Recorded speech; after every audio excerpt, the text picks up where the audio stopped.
Hello, sports fan. This is Steven here with Sports Choice Plus, and I'm bringing you a very special breakdown. I'm going to be covering the Indianapolis Colts big decision. Before I get right into that, I want to make sure you're subscribed to the YouTube channel so you can get all the updates, all the breakdowns. Without further ado, let's get right into it.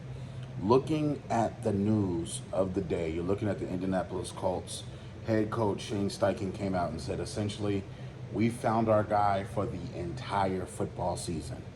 They haven't rectified everything with Jonathan Taylor. They haven't gotten that situation together.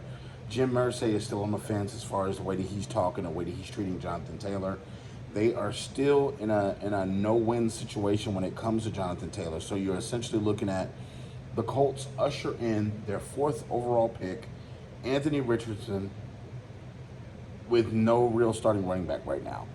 When you're looking at the quarterback battle between Gardner Minshew and Anthony Richardson, obviously, you know, there was some good plays by both. There was times in the game where they both hit a couple of passes, but then there was also times where they looked bad. So you got to keep in mind, they've gone ahead and figured out, okay, we're just going to throw the young kid in the fire. He's a 4th overall pick. He's physically gifted. He's built like Cam Newton, except a little bit faster. And you're looking at the Colts right now and you're saying, okay, are they making the right decision? Without Jonathan Taylor, this is not the right decision. Because you got to keep in mind, you're going into the NFL season and you don't have your full plethora of weapons, essentially. Jonathan Taylor, regardless of how you feel about him, is one of the better running backs in the NFL.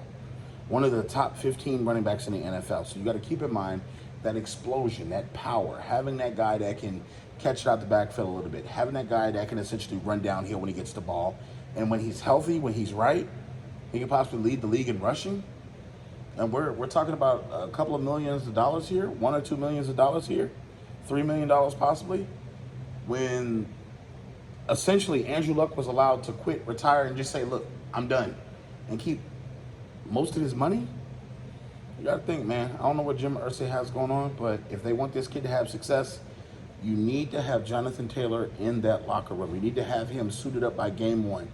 You need to have him making sure that he's not rehabbing an ankle injury or rehabbing a back injury coming into the NFL training camp. So you got to keep in mind, you got to ask yourself, if you're the Indianapolis Colts, what are you really after here? You want to win a Super Bowl, you want to win headlines.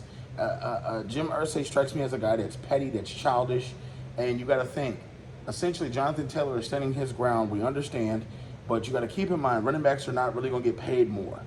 So you got to think, if he comes into camp, give him a couple extra million, have him in camp.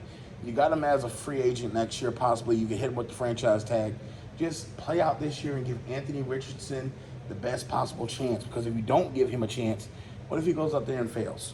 What if he goes out there and potentially Jonathan Taylor could help him and he doesn't have that weapon on the field? Colts got to be smart about this. All you Colts fans, get in the comment section below. What do you think? You think the Colts should cave in? What do you think about Richardson as far as being a starting quarterback? Leave your comments in the comment section below. Definitely check out Sports Choice Plus for all the YouTube and all the updates. We'll see you in the very next video.